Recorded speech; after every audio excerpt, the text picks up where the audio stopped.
ನಮಸ್ತೆ ವೀಕ್ಷಕರೇ, ಮಂಕನ ಪದಗಳು ಮತ್ತೊಂದು ವಿಡಿಯೋಗೆ ತಮಗೆ ಹಾರ್ದಿಕ ಸುಸ್ವಾಗತ. ನನ್ನ ವಿಡಿಯೋನ ಕಂಪ್ಲೀಟ್ ಆಗಿ ನೋಡಿ, ಯಾಕೆಂದ್ರೆ ನನ್ನ ವಿಡಿಯೋ ಕಂಪ್ಲೀಟ್ ಆಗಿ ನೋಡಿದ್ರೆ ಮಾತ್ರ ನಿಮಗೆ ನಾನು ಹೇಳಬೇಕು ಅಂತಿರೋ ಮೆಸೇಜ್ ಕರೆಕ್ಟಾಗಿ ಅರ್ಥ ಆಗುತ್ತೆ. ಇಲ್ಲ ಅಂದ್ರೆ ಕನ್ಫ್ಯೂಸ್ ಆಗ್ತೀರಾ. ನಾನು ಗಮನಿಸ್ತಾ ಇರೋಂಗೆ ಎಸ್ಪೆಷಲಿ ಟೀನೇಜರ್ಸ್, ಪಾಪ ಅವ್ರಿಗೆ ಲೈಫಲ್ಲಿ ಒಂದು ಇನ್ನು ಏನ್ ಮಾಡ್ಬೇಕು ಅಂತಾನೆ ಅನ್ಕೊಂಡಿರಲ್ಲ. ಆ ಏಜ್ ಅಲ್ಲಿ they are not at moulded. ಆ ಏಜ್ ಅಲ್ಲಿ ಇದ್ರ ಪಾಶಕ್ಕೆ ಬಿದ್ದು ಹೇಗೆ ಹಾಳಾಗ್ತಾ ಇದ್ದಾರೆ, ಮತ್ತೆ ಅವ್ರ ಮುಂದಿನ ಜೀವನ ಹೇಗಾಗ್ಬೋದು ಅನ್ನೋದನ್ನ ಊಹಿಸ್ಕೊಂಡ್ರೆ ಭಯ ಆಗುತ್ತೆ ಅಲ್ವಾ.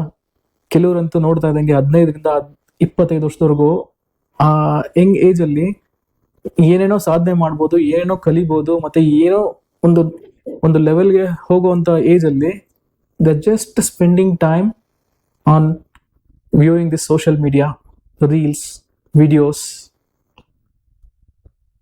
and all such stuffs. ಇದನ್ನ ನೆನ್ಸ್ಕೊಂಡ್ರೆ ಭಯ ಆಗುತ್ತೆ ವೀಕ್ಷಕರೇ. ಸೊ ಅದಕ್ಕೆ ಹೇಳಿದ್ದು, ಇದೊಂದು ಅಡಿಕ್ಷನ್, ಇದೊಂದು ಒಂಥರ ಈ ಮಾರಕವಾದ ರೋಗ ಅಂತ ಹೇಳ್ಬೋದು. ಈ ಸೋಷಿಯಲ್ ಮೀಡಿಯಾ ವಿಡಿಯೋಸ್ನ ನೋಡ್ಬೇಡಿ ಅಂತ ನಾನು ಹೇಳ್ತಾ ಇಲ್ಲ. ಯಾವ್ದನ್ನ ನೋಡ್ಬೇಕು ಅನ್ನೋದನ್ನ ನೀವು ಯೋಚನೆ ಮಾಡ್ಬೇಕಾಗುತ್ತೆ. ಸೊ ಈ ಅಡಿಕ್ಷನ್ ಇಂದ ಎಷ್ಟು ಜನ ಮನೆ ಕುಟುಂಬ ನಾಶ ಆಗಿದೆ, ಇನ್ನು ಎಷ್ಟು ನಾಶ ಆಗೋ ಸ್ಟೇಜ್ ಅಲ್ಲಿ ಇದಾವೆ. ಯಾವುದೇ ಆಗ್ಲಿ ಅತಿ ಆದ್ರೆ ಅದನ್ನ ಚಟ ಆಗುತ್ತೆ. ಹವ್ಯಾಸ ಕೂಡ ಅತಿ ಆದ್ರೆ ಚಟ ಅನ್ಸ್ತೀವಿ. ಮೊದಲು ಸಿಗರೇಟ್ ಸೇದೋದು, ಬೀಡಿ, ಡ್ರಿಂಕ್ಸ್ ಮಾಡೋದು, ಇದನ್ನೆಲ್ಲ ಒಂದು ಚಟ ಅಂತ ಅನ್ಕೊಂಡಿದ್ರು. ಬಟ್ ಈಗ ಅವೆಲ್ಲದಕ್ಕಿಂತ ಮಾರಕವಾದದ್ದು ಇಂಟರ್ನೆಟ್, ಸೋಷಿಯಲ್ ಮೀಡಿಯಾ. ಈ ಸತ್ಯನ ನೀವು ಅರ್ಥ ಮಾಡ್ಕೊಳ್ಳಿ. ವ್ಯೂವರ್ಸ್ಗೋಸ್ಕರ, ಲೈಕ್ಸ್ಗೋಸ್ಕರ ಏನೇನೋ ಮಾಡ್ತಾರೆ. ಏನೋ ನಾವು ನಮ್ಮ ಮನೆ ನೋಡಿ ಈ ತರ ಇದೆ, ನಮ್ಮ ಮನೇಲಿ ನಾವು ಹೀಗೆ ಜೀವನ ಮಾಡ್ತೀವಿ, ನಾವು ಇದನ್ನ ತಿಂತೀವಿ, ನಾವು ಹಿಂಗ್ ಓಡಾಡ್ತೀವಿ, ಹೀಗೆ ಈ ಕಾರ್ ಯೂಸ್ ಮಾಡ್ತೀವಿ, ಇದೆಲ್ಲ ಯಾಕ್ರಿ ಬೇಕು? ನಾನು ಹೇಳೋದು, ನನಗೆ ಅವ್ರ ತಪ್ಪು ಅಂತ ಹೇಳ್ತಾ ಇಲ್ಲ. ಅವ್ರ ಲೈಫ್ನ ನಿಮ್ಗೆ ತೋರಿಸ್ತಾ ಇದಾರೆ ಅಂತ ನೀವು ಅನ್ಕೊಂಡಿದ್ದೀರಾ. ನೀವು ಆತರ ಅನ್ಕೊಂಡು ಎನ್ಕರೇಜ್ ಮಾಡೋದ್ರಿಂದ ತಾನೇ ಅವ್ರು ಇನ್ನೂ ಹೆಚ್ಚಾಗಿ ಆತರ ಮಾಡ್ತಾ ಇದಾರೆ. ಅದರಿಂದ ಏನ್ ಸಾಧನೆ ಮಾಡ್ತೀರಾ ನೀವು ಅರ್ಥ ಆಗ್ತಾ ಇಲ್ಲ. 90ರ ದಶಕ, 80ರ ದಶಕ, 2000 ಅವಾಗೆಲ್ಲ ಯುವಕರು ಫ್ರೀ ಆಗಿದ್ದಾಗ ಅವ್ರ ತಂದೆ ತಾಯಿಗಳಿಗೆ ಸಹಾಯ ಮಾಡಕ್ಕೆ ಹೊಲಗಳಿಗೆ ಹೋಗೋರು. ಹಳ್ಳಿ ಕಡೆ ಮನೆಯಲ್ಲಿ ಅವ್ರ ಬಿಸ್ನೆಸ್ ಶಾಪ್ಸ್ ಇದ್ರೆ ಅವ್ರ ಹೊಲಕ್ಕೆ ಕೂತ್ಕೊಳೋರು, ಇಲ್ಲ ಫ್ರೆಂಡ್ಸ್ಗಳ ಜೊತೆ ಕಾಲ ಕಳಿಯೋದು, ಏನೋ ಒಂದು ಹವ್ಯಾಸ ಕಲಿಯೋದು, ಏನೋ ಒಂದು ಆಟ ಆಡೋದು, ಕ್ರಿಕೆಟ್ ಆಡೋದು, ಫುಟ್ಬಾಲ್ ಆಡೋದು, ಇದನ್ ಮಾಡ್ತಾ ಇದ್ರು. ಇವಾಗ ಏನ್ ಮಾಡ್ತಾ ಇದಾರೆ? ಬಾಗ್ಲ ಹಾಕೊಂಡು ರೂಮಲ್ಲಿ ಗಂಟೆಗಟ್ಲೆ ಇಂಟರ್ನೆಟ್ ನೋಡೋದು, ವಿಡಿಯೋ ನೋಡೋದು, ಸೋಷಿಯಲ್ ಮೀಡಿಯಾ ನೋಡೋದು. ಸ್ಮಾರ್ಟ್ ಫೋನ್ಗೋಸ್ಕರ ಜಗಳ ಆಡಿ ಎಷ್ಟು ಕೊಲೆಗಳಾಗಿದೆ ಅಂದ್ರೆ ಯೋಚನೆ ಮಾಡಿ ನೀವು. ಒಬ್ಬ ಮನುಷ್ಯ ಮಾನವ ಸಂಬಂಧಗಳನ್ನ ಸರಿ ಮಾಡ್ಕೊಳೋದ್ ಬಿಟ್ಟು ಆ ಸಮಯ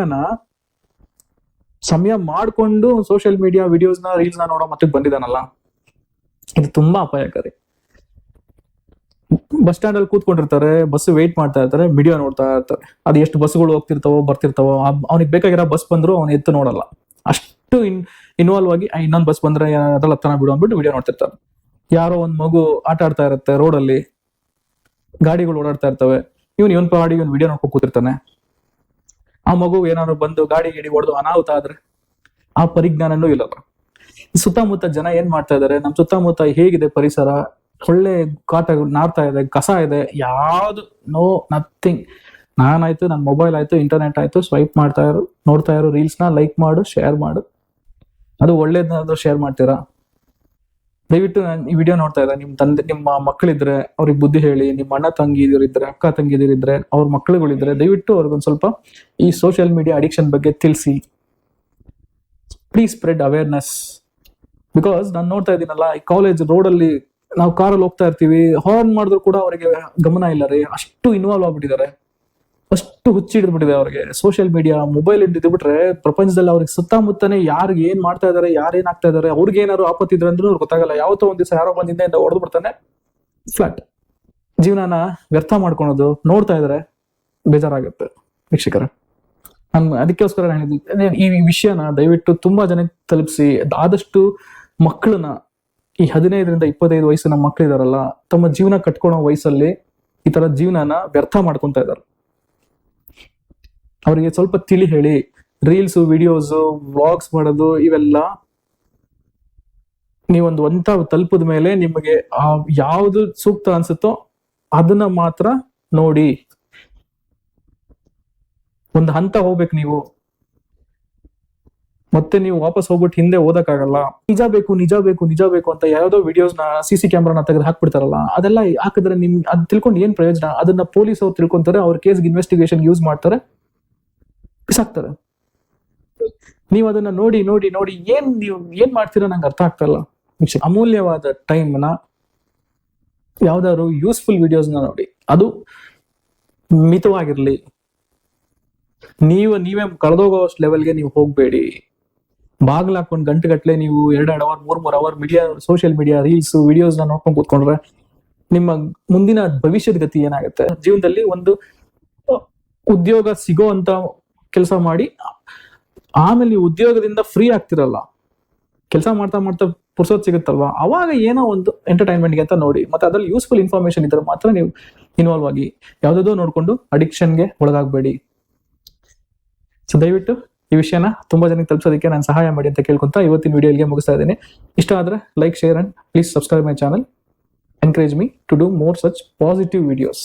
ಓಕೆ, ಧನ್ಯವಾದಗಳು ವೀಕ್ಷಕ.